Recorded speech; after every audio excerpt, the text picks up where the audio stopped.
Welcome back, everyone. Today we're diving into a really beautiful piece of source material. It's a children's book called What Happened to You by James Catchpole.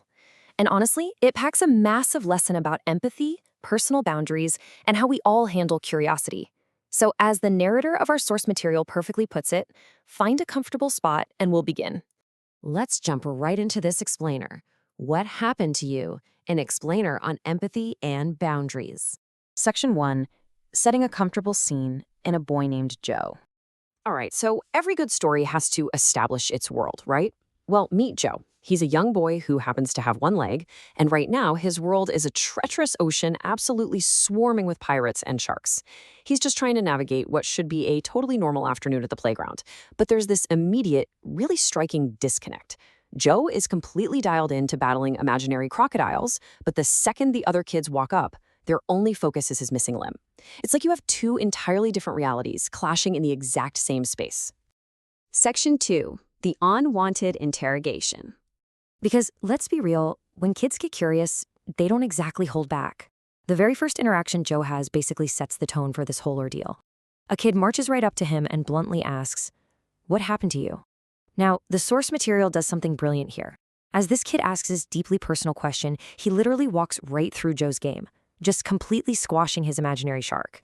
It's this perfect visual of how a real-world intrusion can just crush the joy right out of someone's play. And Joe's reaction? It's fascinating. You know, he really doesn't owe these strangers an explanation. He definitely doesn't feel like unpacking a deeply personal story right there on the playground. So instead of answering, he deflects. He looks right at them and asks, "What do you think?" It's such a smart, gentle pushback, a way of setting a boundary without being outright hostile about it. But as you might guess, kids aren't exactly famous for picking up on subtle social cues. Instead of taking the hints and just moving on, they double down. They start piling on with these increasingly silly, completely absurd guesses.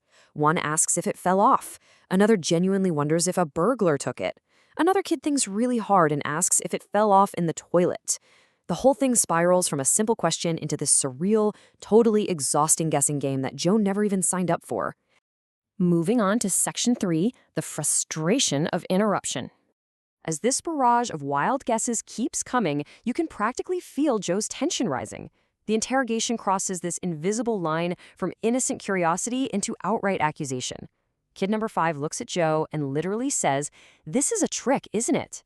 They actually accuse him of hiding his leg. It perfectly captures how the kids are totally missing the human being standing right in front of them.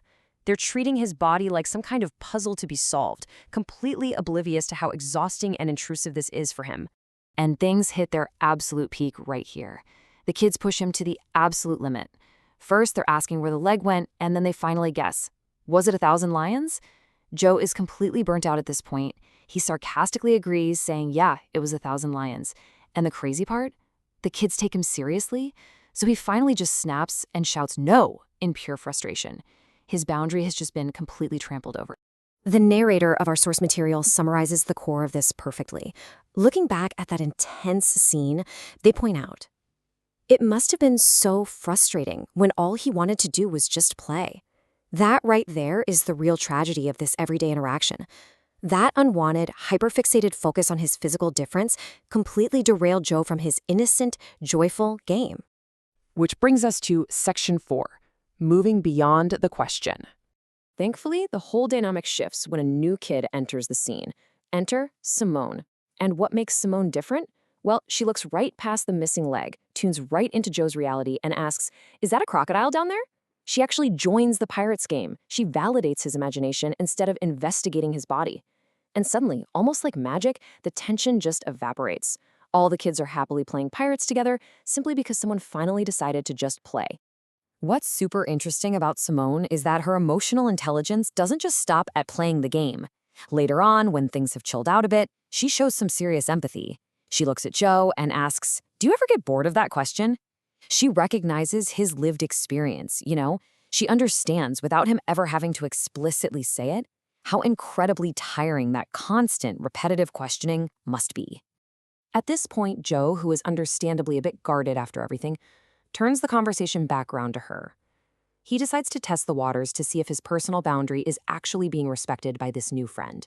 So he asks her directly, Do you still need to know what happened? This is a really vulnerable moment for him. He's actively giving her the option to pry. And Simone, she passes the test with flying colors. She simply answers no, and Joe genuinely seems happy with that. By just saying no, she proves something absolutely crucial. She values playing with him as a peer and as a friend, way more than she values satisfying her own fleeting curiosity. Section 5. Respecting boundaries and differences.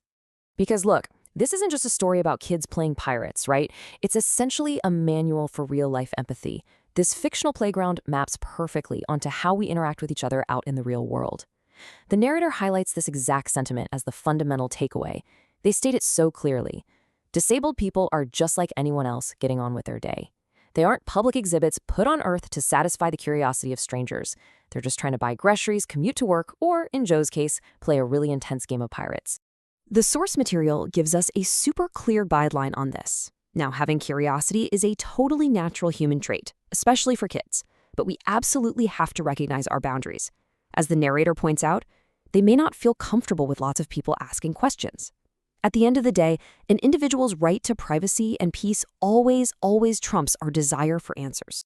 The ultimate goal here is to just be a good friend first, connect with the person on a human level, join their game, whatever that may be.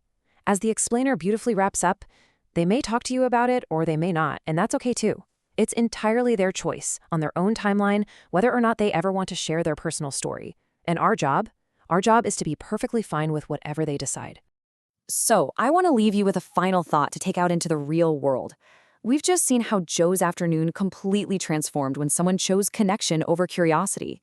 When you encounter someone different in your own life, whether you're at the playground, the office, or just standing in line at the grocery store, what's going to be your first move? Next time you notice a difference, will you ask or will you just play? Thank you so much for joining me to explore this wonderful story. I hope it brings a fresh perspective to your next interaction. Keep learning, and I'll see you next time.